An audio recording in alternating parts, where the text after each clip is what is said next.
I've sat with it a few times on my own since my session, my psychic Reiki session. And it took a while for me to really get to know the medicine. And there is a consciousness to the medicine, just like with ayahuasca. There's a consciousness. People call ayahuasca Mama Aya or Mother Ayahuasca because it's a very female feeling presence, your consciousness that a lot of people are able to tap into.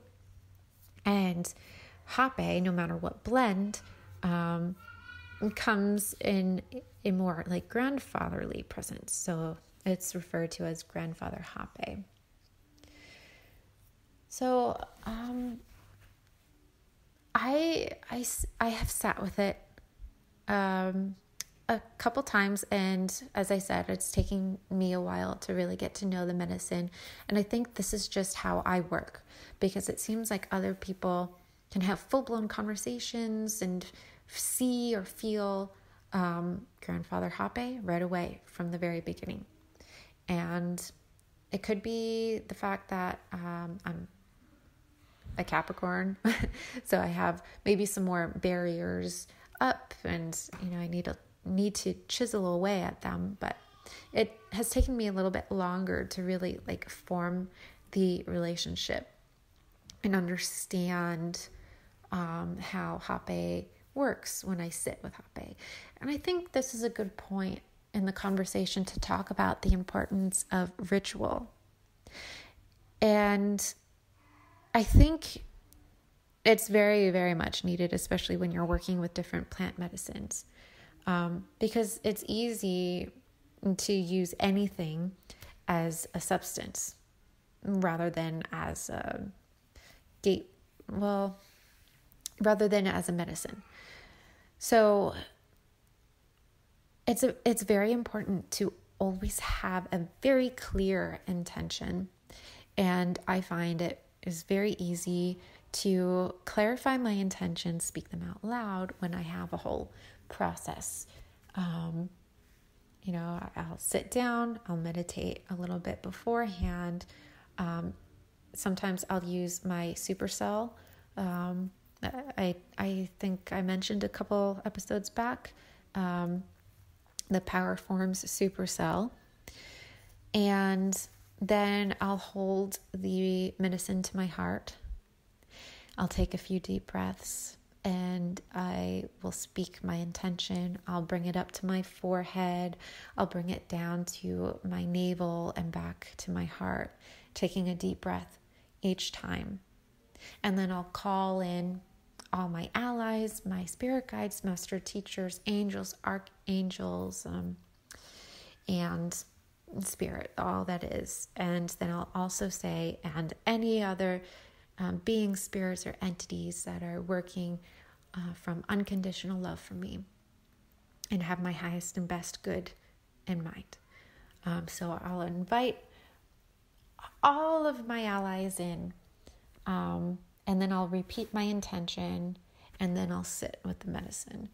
And this is a very good way to delineate just my normal, like walking around, just doing my Caitlin thing throughout my day, and being in conversation with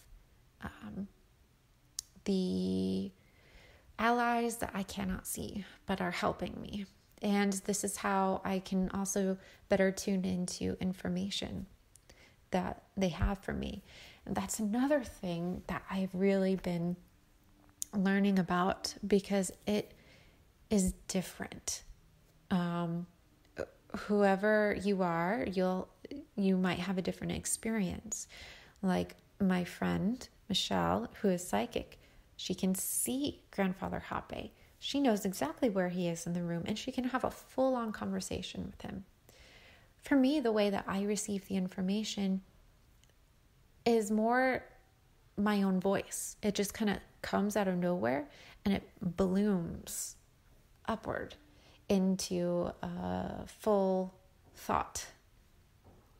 And that was very easy for me to discount, thinking like, oh, I'm making it up. oh, it's not working because I'm not hearing a different voice. But that's just how I get my information, and you can be different. It just can work in so many different ways. And this doesn't only apply to sitting with Hapey, and the ritual also doesn't only apply to sitting with Hapey. I think listening to your intuition and understanding your own gifts and also doing the ritual applies to just sitting in a regular meditation or meditating with a cup of cacao or just walking in nature. Whatever it is. I mean, there are so many different examples. I could just ramble on. So ritual is important. I think intention setting is important, and learning how your gifts work is important, and accepting that, because I've had some trouble accepting that my gifts are different than my friends because I want to see, I want to hear, but this is actually a realization I've had recently. Part of the reason why I have so much trouble, not so much trouble, but I seem to struggle a little bit more than I need to when it comes to tapping in, is because I try to stay in observer mode rather than fully sitting into the experience. And this is about being present. And I think it's not just me. I think a lot of us have a lot of trouble just being present in the moment. Any moment, just being fully present and allowing ourselves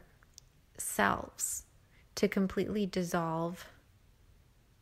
Because when we dissolve it, we expand and we can meld and merge with all of the information in the collective field around us. But when, for example, I try and stay in observer status, I'm still retaining that me, I, versus everything else. And the fact is, we are all connected. Sounds cliche, but it's so true. This is why it sounds so trope. I think that's the word. But I've been working on allowing myself to feel comfortable with dissolving that when I'm in the meditative state, and allowing myself to be divinely loved.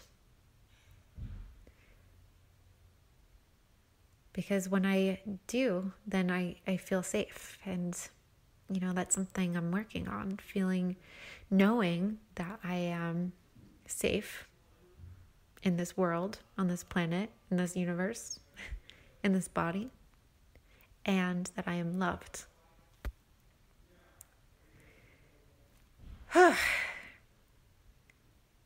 Sometimes I feel like I just let everything out. It's kind of really nerve-wracking putting this out there. But here I am, because this is me also working on my throat chakra through communication, and sharing who I am, what I think. So whether that resonates with you or not. If you'd like to share anything with me, if this brings anything to mind to you, you can share publicly via message in whatever platform you're listening to this in. If that's iTunes, Spotify, Blog Talk Radio, YouTube, Facebook, Spreaker, or you can email me and it could be private. If you would like me to share it on a future episode, you can let me know. Otherwise, I'll assume that you want it to be private, just between you and me. And you can share that to my email at hellolifeandesoterics@gmail.com. I love hearing from you. This is really why I'm here, it's to connect. Because I think connection is sacred. I'll round this out with things that I'm into right now. And things that I'm into right now really is just being with my family, with my husband, with my son, going to the park and being fully present and leading with my heart center, feeling the energy emanating from my heart when I'm with them. And it's just it's such a wonderful feeling, especially when my son starts laughing, just doing his little giggles. So that, and then I'm also into still the North Node placement in astrology and learning all about that. I know I talked about that a few episodes back, but I am still looking into that. And I learned about how to find, if you know people in your lives' charts, if you know what time they were born, you can cast their charts, what time and where. So if you look in the 12th house or the 8th house, when you're looking at a synastry chart between the two of you, if you have any planets in either of those houses, you can tell that there's some sort of past life connection, and the planets will describe this sort of past life connection. And I also learned that if there's any major, I think it's conjunctions with Saturn in the synastry chart, that's another way to tell or to talk about deep past life connections. So that has been really cool. I've been looking up everyone in my family and friends whose charts that I know or have. And it is really cool to see who I'm connecting with, because some of them are not that big of a surprise. It's like deep down inside, I always knew that we had this sort of connection. And then just to see like, oh, okay, that's carried from a past life. It's really cool. And then it helps me to see that we each transcend our physical bodies in our connection, because we are first connected between our higher selves, our souls, before we come in as our personalities, which are who we are. You know, my personality this time around is as Caitlin. So that's what I'm into right now. I think that just about rounds this out. So I'll be back here next Wednesday. So meet me back here. Make sure to bring a warm drink, whatever it is, rose tea latte, any sort of tea. If you have been partaking in cacao, a mug of cacao, really whatever. You can drink whatever you want, even water. So I'll see you next Wednesday, and I hope you have a really great, really wonderful week.